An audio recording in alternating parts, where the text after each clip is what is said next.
Okay, hi Jess. Hello. Okay, so we're going to be going over just some basic syllabus stuff for AS business. Okay, so you're writing in November of this year.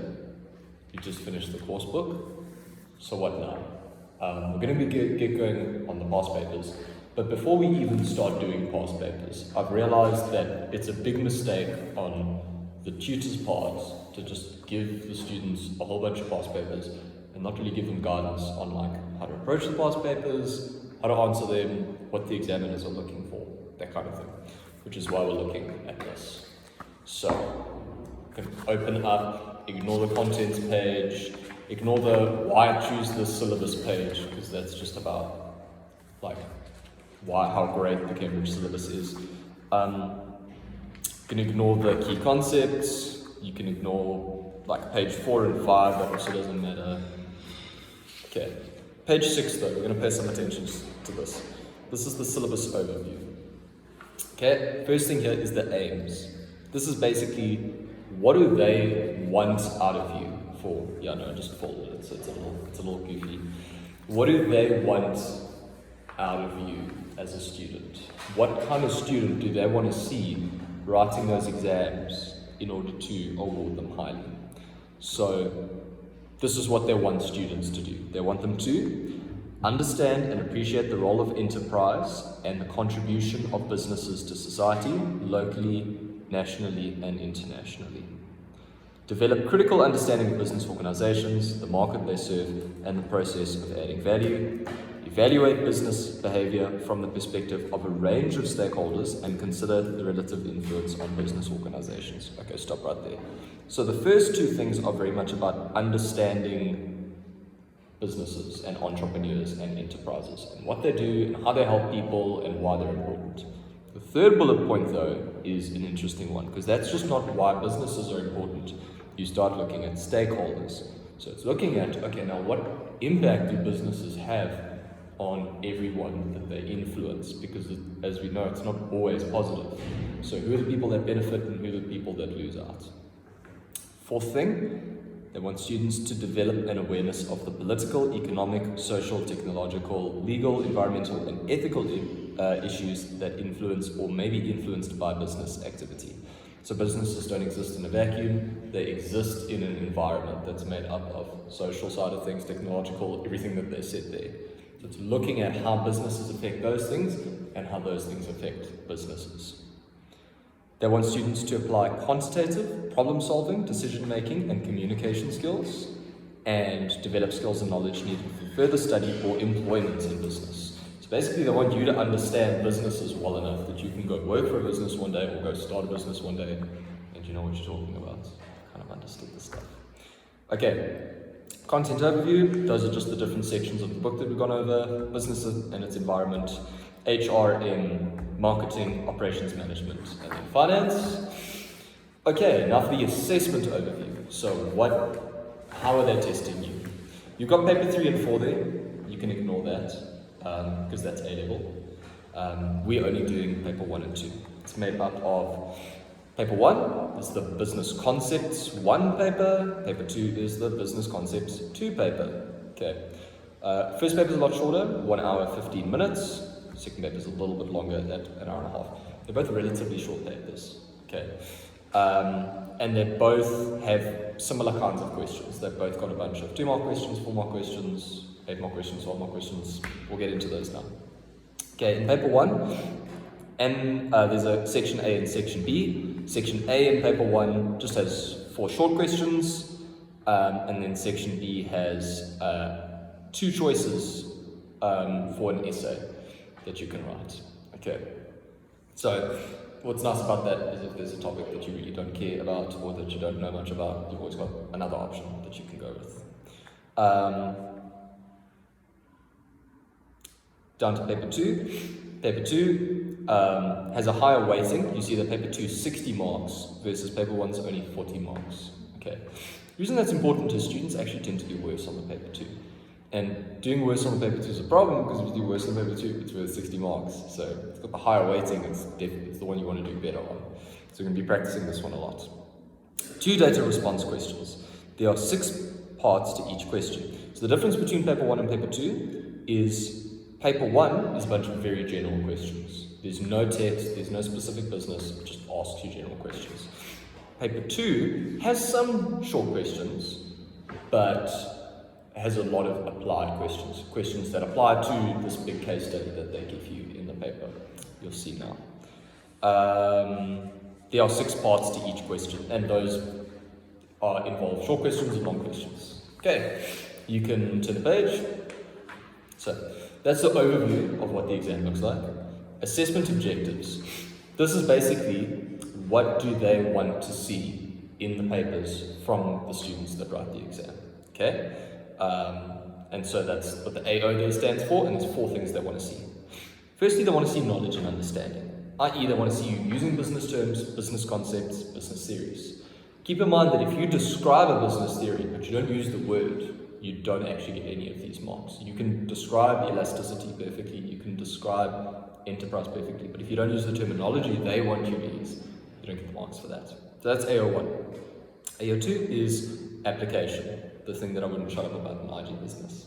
Okay, which is all about applying AO1, your knowledge and understanding, in a variety of familiar and unfamiliar business situations and contexts. So in other words, it's not just the knowledge, it's now applying that knowledge to specific businesses that they give you.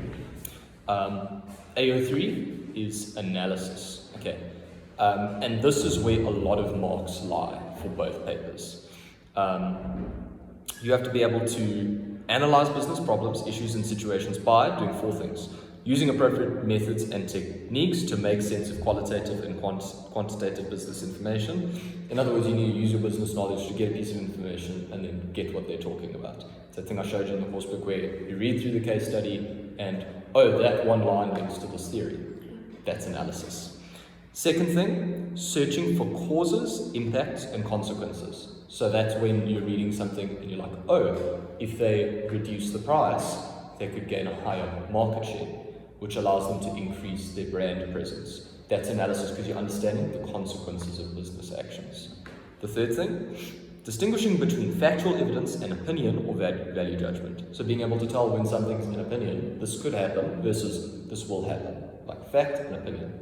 And the fourth thing, drawing valid inferences and making valid generalization. So making guesses as to things that could happen, or this is like this. So, for example, if a business uses unethically sourced suppliers in the product that they're making, and unethically sourced raw materials, then that could impact their brand image.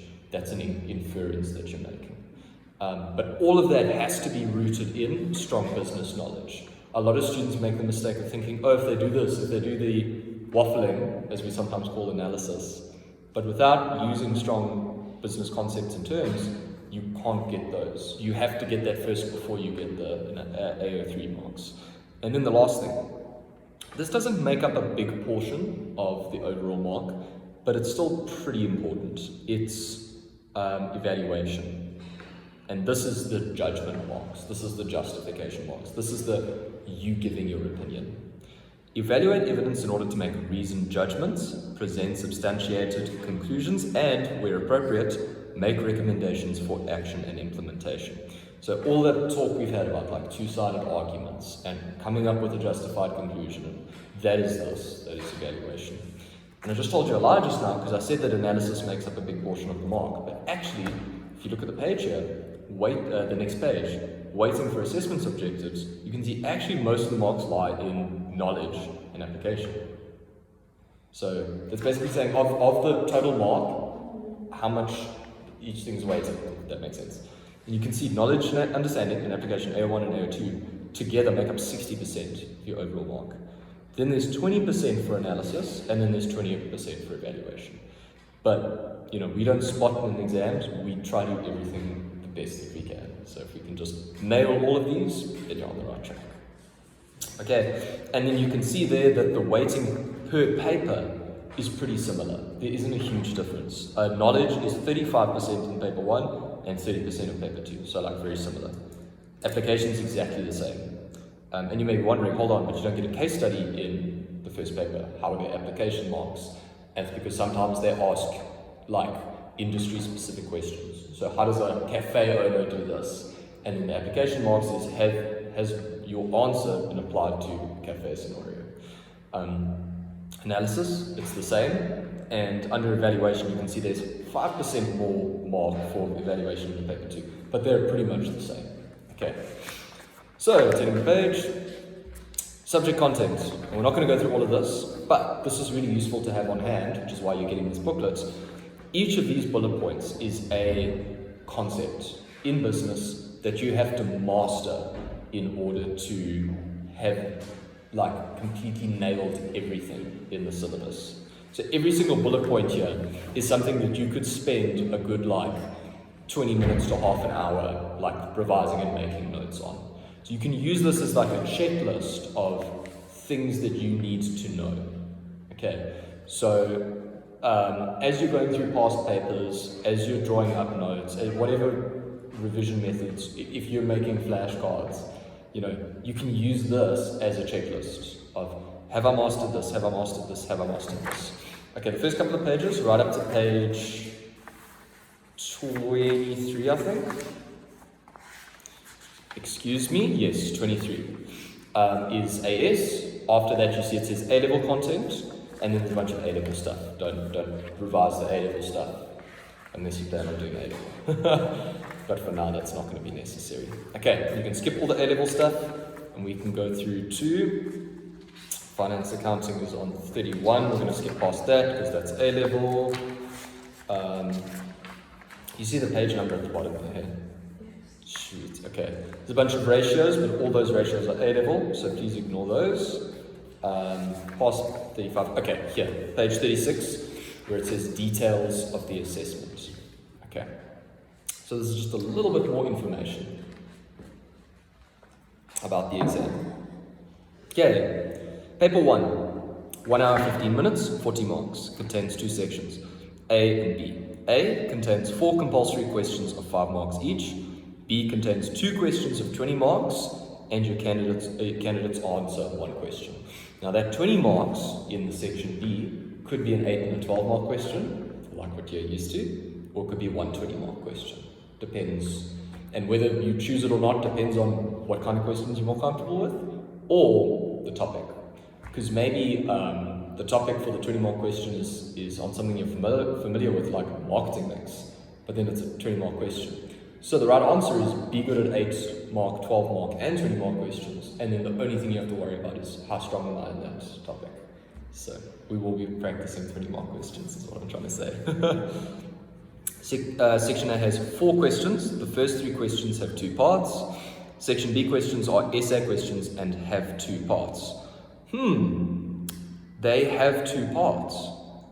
So maybe there aren't 20 mark questions anymore. This is a new syllabus, by the way. So I don't think they ask 20 mark questions anymore, which is good to know. Because it says right there, they have 2 parts. There you have it. Answers to the second part of the questions should show evidence of evaluation, AO4, i.e. they always ask like, do you think, or to what extent, or evaluate. They ask those questions that imply there are AO4 marks in those questions. So they will always have that as a component of those 12 mark questions. Questions are based on the AS level syllabus content, and you are tested on AO1, AO2, AO3, AO4. Okay, we know what that means. Business Concepts 2, 1 hour 30, 60 marks, contains 2 compulsory questions of 30 marks each. Each question includes a text containing data, which may be information in written, numerical, or diagrammatic form. In other words, they could give you a diagram. Diagrammatic just means it's a diagram. Okay, so they could give you a pie chart, they could give you a table, they could give you a whole list of numbers. It will include text though. It will definitely include text. It's the same as the paper 2 on IG, where they always include some written information and then there's something else. May even be something weird, like a clipping from a newspaper or something, newspaper. But it's exactly like the paper 2 from IG.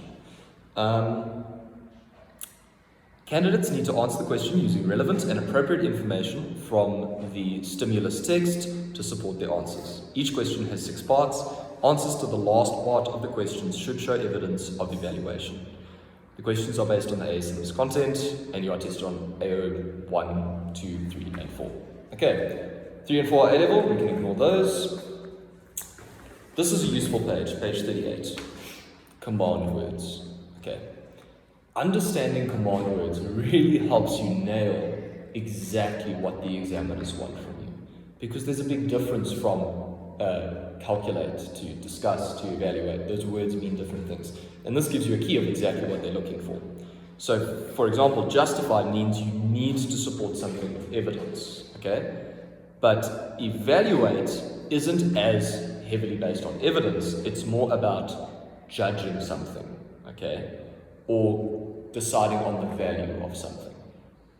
So, really nice to come back to this when you have a question and you're trying to decode what the question's asking. Use this as a way of doing that. Okay, what else do you need to know? Making entries after the exam, the rest of the stuff is not important. So that's the end of the syllabus. Any questions for all that? No. Okay, so it's not quite the same as the Business Bible on IG. The Business Bible on IG is from Z-Notes, and that's just a little quick revision thing.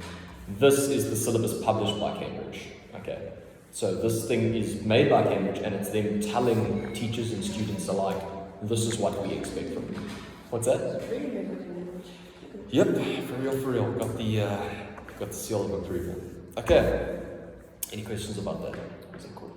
Sweet. Just going to put that aside, and we're going to start looking at some of these things. Okay, the reason they're in packaging is these are ones from May, June. These are the ones that May, June kids wrote, and so you may see some scribbles on them. Okay, that's them trying to make notes before their exam. I feel like we're dealing with like historical evidence. It's very special. Okay, so this is a paper 1. This is the hour 15-minute paper.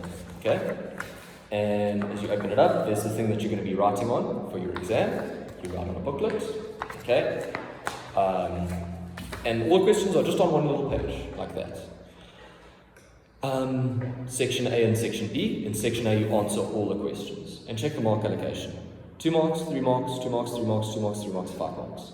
You're very unlikely to get more than a 5-mark question in this part here. They're all very short, and as you can see, they're all theory. Okay, pretty much, like all the marks here are business knowledge and analysis marks. Okay, there's no application marks because it's all very general. And there's no evaluation marks because the mark allocation is too small. You're basically just spitting out business theory and explaining it substantially. Okay, you can see the 2-mark questions are all definitions, and the 3-mark questions are all explanation questions. Okay, so those explanation ones are where you start getting those analysis marks. And there's more analysis marks obviously in question 4 when it says analyze, and then you go one way in which conflict between stakeholders may affect the business. Something you might be realizing is you're used to questions being asked like this because all the coursework is structured like this. So I don't think you're going to battle too much. So get through section A, and I'm not actually sure what this adds up to. 5, 10, 15, 20. Okay, 20 marks. Okay, in section A, which means in section B there's 20 marks. Look at me being able to do math. And this is one where you choose this or this. Okay. So, correction from earlier, apparently they don't do 20-mark questions anymore in the new syllabus, so you're always going to get asked an 8-mark and a 12-mark. Okay, which again, you're used to. And you just choose the one that you're more comfortable with. The tricky thing though, is that you may really hate the question A in a particular number, but you might like the question B, or vice versa. You're not guaranteed to like both. So the thing you've got to keep in mind is, look at the mark allocation. Rather go with a question where the question A is sucky and the question B you're comfortable with than the other way around, because obviously the one has way more mark allocation than the other. And you can see there the way they like structuring question A is they start with that command word, analyze, and then 2 benefits, to a business of government grants as a source of finance. Obviously there's 2 benefits, so you split that 8-mark question up into 4 marks for each benefit, and we kind of went over this already. The benefits and knowledge mark, and then there's kind of 3 marks worth of analysis. And so the question A's are, again, knowledge and analysis. Okay. The question B's, however, include application and evaluation. So they include AO1, AO2, AO3, and AO4. The reason you know this is check question 5b. Evaluate whether the most likely reason for the failure of a small retailer is poor management of its working capital. Okay, so you see that there's evaluate, which tells us that there's AO4 marks here. There's justification marks. Can you present a good argument? We know that there's application marks because it's about a small retailer. If you answer this in a general way and nothing you're saying is applied specifically to a small retailer, you're not going to get any AO3 marks. But we also know that there's knowledge marks because everything in business requires you to use business knowledge, and in order to expand on that knowledge, you need to get analysis marks as well. So you've got AO1, 2, 3, and 4. And that's for all the question Bs in the section B of this paper. And then that is basically the paper 1. So ideally what you want to do is spend half an hour in this section, half an hour in this section, and see if you can keep 15 minutes to proofread, if you can. That's basically it. Make sense? Cool. What are your thoughts on looking at it for the first time? I don't know, it doesn't look like... Don't say it. Don't say it. It doesn't look that scary. It doesn't look that scary. Yeah. Because it's not really. Because if you have solid business knowledge, it's not that scary. Like genuinely in terms of difficulty in the way the questions are structured, it's not that much worse than IG business, to be honest with you. The difficulty comes in is that it's marked much more harshly than the IG business. So in the IG business, they'll let you get away with explaining a concept without using the word. In AS, they won't let you get away with that. Okay, let's look at paper 2. There you go. Same thing, you get basically 1 page of questions. Okay, just that little bit there, that's all your questions. And then you get a page worth of a case study of some kind, and then a booklet to write your answers in. As always, they give a name of the business, which is super important because then you can use the name of the business when you answer to show the examiner, hey, I'm paying attention to your silly little case study you've given me. There's generally the name of a business owner, and if it's not a business owner or entrepreneur, then it's like a marketing manager or an HR manager or something like that in the business. And the case study will always include like business environment, business objectives. Basically, they will try and touch on all the sections of the book as outlined in the content overview. Okay, so they will go over the business and its environment. They will go over human resource management, whether that be like training or motivation or whatever. They will talk about marketing. Now, basically, it will touch on everything that you've learned in the book. Expect financial stuff. Okay, so whether that be a cash flow forecast or financial forecasts or changes in prices, whatever it may be, they're going to include some kind of financial information. Okay. I apologize for the temporary. That's okay. Don't worry about it. We're used to it. Then, what's interesting about the first couple of questions here is that they're general questions. You can see they're like 1 and 3 marks long. Okay, so they're really short. Identify one quality an entrepreneur needs for success. That's a business knowledge question. Okay, so that's AO1. You just spit that out and you get 1 mark. Easy. But then there's an explain question, which obviously is business knowledge and then a little bit of analysis. Okay. Refer to table 1.1. Calculate the forecast closing balance. Okay, there's a calculation question. And you should probably expect that for this paper. They love throwing in calculation questions. Good news, if you don't quite get it right, it's okay. The mark allocation isn't that high. We're still going to study for it though. But check, it's like 3 marks. It's not a big deal. Explain one factor that will influence Marx's choice of a source of finance. Again, it's like 1 mark for business knowledge, and then you just explain it for another 2 marks. But then we have an 8 and a 12 mark question. Okay. The 8 mark question here, same thing that we're used to. It's telling you to explain or analyze 2 things. So split that 8 marks into 4 and 4, and then it's business knowledge and analysis all over again. AO1 and AO2. And then keep in mind that for question C, there's now application marks here. Okay. In fact, even for BII, if you don't read carefully, you could miss out on the application marks there as well, because it's about marks, right? So for C, there's already application marks there. And then for D, there's all 4 varieties of marks, AO1, 2, 3, and 4. Evaluate where the marcus needs accurate cost information before setting up OFD. And Jesse and Jenna, I'll tell you right now, that 12-mark question here in paper 2 is going to be the most difficult question in the whole exam. Okay, out of paper 1 and paper 2, most of the stuff, the theory especially, if you've got a book in front of you, or if you've got your revision guide, or if you've got your notes, you're going to breeze through these short questions. They're like going to become nothing to you. But these take a while to master. Okay, the 12-mark questions, you want to actually aim to be writing like a page and a half. Okay, you really want to be aiming to do that. If you can get 2 pages out of it, even better. Okay, if you're strong enough in your business knowledge, it's pretty easy to get to that length because you have all the things in your head that you need to talk about, and then you just basically put them out there. Okay. The difficulty though, the reason this is so difficult is even if your business knowledge is strong, the ability to include information from here is one that doesn't come easily. That is something that takes some training and some getting used to. But I got lots of example answers, and you've got lots of mark schemes, and we've got lots of notes, so we'll get there. And there's no choice here. These are all compulsory. So all questions here are all compulsory questions. Then you turn the page, and it's the same thing. Because you get a 1-mark question, 3 mark, 3 mark, 3 mark, and 8 mark and a 12 mark.